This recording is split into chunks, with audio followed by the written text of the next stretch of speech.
मन लावून अभ्यास कर मित्रा, कारण भविष्यात मला डॉक्टर, वकील, इंजिनियर, पायलट, सीए आणि अकाउंटंटची गरज लागणार आहे. पण आता तुला फक्त मीच लागणार. हो माग बाप आलाय उडायला.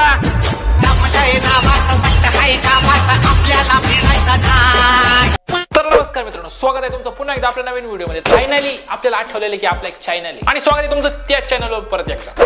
तर बघू आता कोणला आली खाज, जिरू त्यांचा माज, पण त्यात एक छोटासा इंट्रो. आज बोलू नाही, मला दम निघत नाही.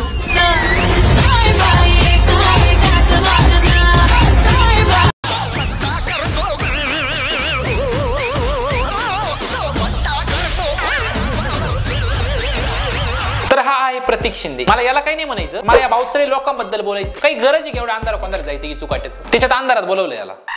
पब्लिक पण म्हणत असं काय नाही. मी टू व्हीलर वर फिरत होतो म्हणून मला सोडून गेलती ना. हे नाही 50 लाखाचं आहे तुमचं व्हीआयपी. आज माझं खेळणं. तू टू व्हीलर वर फिरायचं म्हणून सोडून गेली ना, पण आज तू 50 लाखाची गाडी घेतली, मग ती काय परत आली का? नाही ना. मग प्रॉब्लेम काय आहे? तो टायमिंगच 30 सेकंद आहे जे व्हिडिओचा. म्हणजे तर टायमिंग घे, पण जरा चांगला कॉन्टेंट बनव, मोठे व्हिडिओ बनव. खरं बोलला. अरे बसते आहे भावाचा, चलो साऱ्या गावाचा. 1 महिना झाला हत्तीदार तुला केलाय. भावाला वाढदिवसाच्या खपा 1 महिन्याच्या शुभेच्छा. आणि तू आल्यामुळं मला एक नवीन ओळख मिळाली, ती माझी ट्रिपल अक्का. आणि तू आलाय तेव्हापासून लोकांच्या कुठनं कसा दूर निघलाय तुला काय सांगू मी भावा.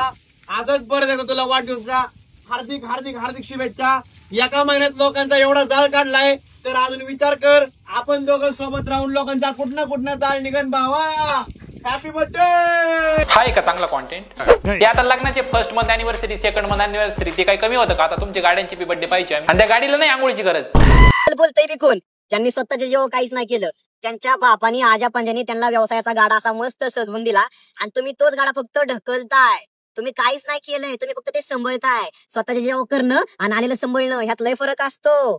हे मला एवढंच सांगायचंय की बरं तुम्ही आता स्वतःच्या जीव करायला लागलाय, पण तुमचं वय काय, आमचं वय काय, तुमचं सगळं झालंय, संपलंय. इंग्लिश आहेत ना आताशी फुटायला लागल्यात, फुटाय. भारताच्या बाहेर शाखा देऊन बसलोय.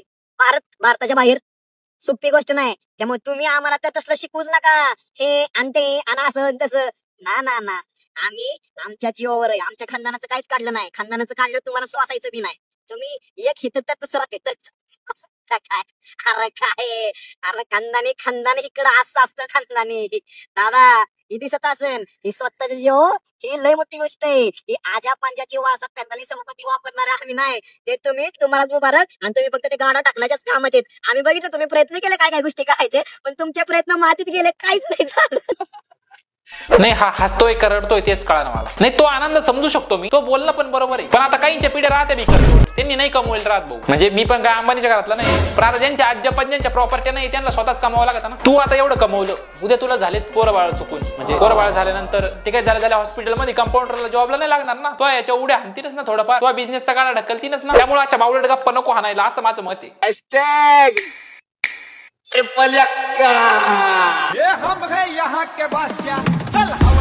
असे भाऊचे विचार पाहिल्यानंतर असं वाटतं त्या गाडीचा नंबर 666 पाहिजे होता. म्हणजे कसं शोभला असतं थोडं. ट्रिपल छक्का. ही गाडी घ्यायच्या आधी आपले फॉलोवर काहीतरी 4.5-5 लाख होते. गाडी घेतली जस्ट 15 ते 20 दिवसात 2 लाख फॉलोवर वाढले. ह्याच्यावरनं काय शिकायचं माहिती का? हेच की तो थोबड पाहण्यापेक्षा लोकांना ती गाडी पाहायला आवडते. पीक मिल कॉन्टेंट. सेपरेट गाडी जर अकाउंट उघडला असतं ना तर 1 मिलियन झाले. 300 के ऑलरेडी लॉस मध्ये, तू म्हणतो 200 के वाढले. व्यवहाराचं ज्ञान नाही तुम्हाला. आपल्या पुरुष जातीला म्हणजे आपल्या पोरांना स्वतःचं अस्तित्व दाखवण्यासाठी काही ना काही मोठं करायला लागतं.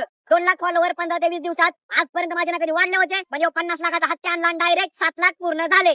कुठली पोरगी असती नुसतं एवढं असं करून खपा फॉलोवर वाढले असते, पण आपल्यासारख्या पोरांना काहीतरी करूनच दाखवायला लागतं. आम्हाला तो यात नको घेऊ. कुठली पोरगी असते असंच करून फॉलोवर वाढते असं काही नाही. पोरी पण चांगला कॉन्टेंट बनवत्या. पोरींबद्दल अशी भाषा वापरतो आणि म्हणतो आपल्या पुरुष जातीला. त्याच्यामुळे म्हणलं आम्हाला तुझ्यात मोजू नको. आणि गाडीचा नंबर मी सांगितलं तोच घे.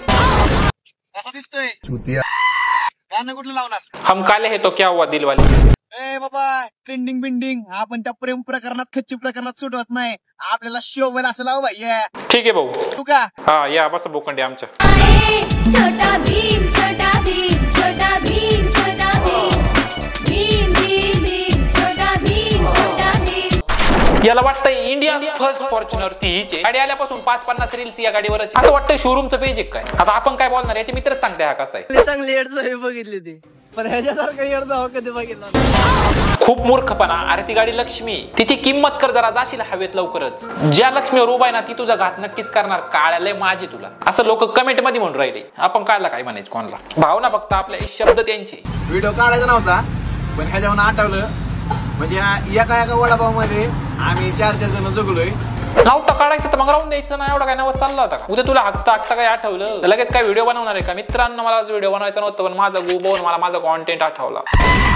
स्ट्रगल प्रत्येकाने केलेला आहे, लई केलेला आहे. तो सांगितला बी पाहिजे. एवढा नाही, पण मग एका वडापाव मध्ये 4-4 जण बरोबर नाही वाटत. हे वडापाव परत 3 दिवस जागा घेऊन वडापाव खायला परत आलाय नाही का. की तेव्हा ताटात एकच वडापाव होता. आज हाय म्हणजे बऱ्यापैकी तिथून त्याच 50 लाखाचा हत्ती जोक नाही बरं का. आला परत त्या फॉर्च्युनर. म्हणजे याला कुठं काही आठवू, याला फक्त त्या फॉर्च्युनर वर यायचं राहतं. शेवट फॉर्च्युनर घेतल्यावर जेवढे ऍडव्हान्स करू राहिला, विमान घेतला असतं आपल्यावर रोज उडून गेला.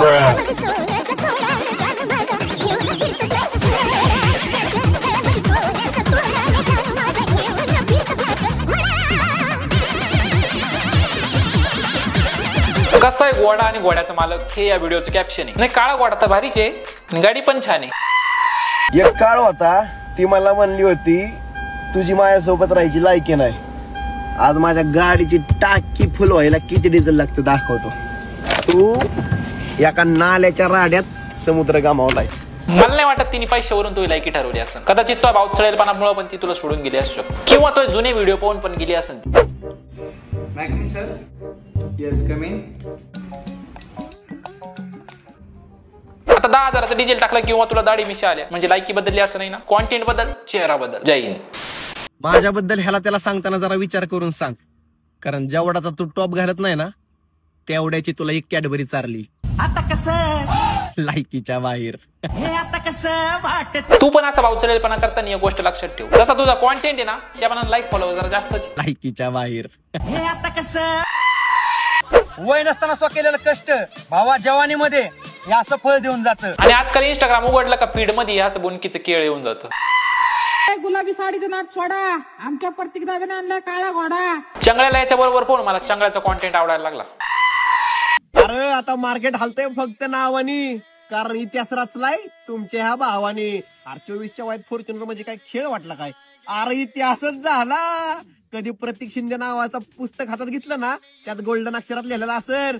गोल्डन अक्षरात नसून लिहिलेलं तो पुस्तक आहे म्हणून कोणतरी भोंड पुसून गेला असं.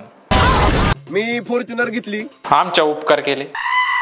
अरे 24च्या वयात 50 लाखाचा हत्यार आणि त्याला शोभा म्हणून 1.5 लाखाचा नंबर 111.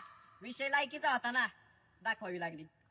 माझ्या वरच्या स्वतः तिन्ही लोकी गाजा वाजाय. 24च्या वयात 50चा हत्ती. पण त्या फॉर्च्युनरला बी काही वाटत का नाही. तिला वाटलं याच्या भावचळेपणापासून थोडे दिवस तरी लांब राहावं म्हणून तिनं बी घेतलं ठोकून. ती फॉर्च्युनर आहे कारण विषय लायकीचा होता ना. तर बस मित्रांनो आजच्यासाठी एवढंच. बाकी व्हिडिओ आवडला असेल तर लाईक करा, नसेल आवडला तर डिसलाईक करा. भेटू आपण पुढच्या व्हिडिओमध्ये. तोपर्यंत #ट्रिपल छक्का. त्याच्या गळ्यामध्ये सोन्याचा तोडा न जानू माझा. भैन का लोड़ा.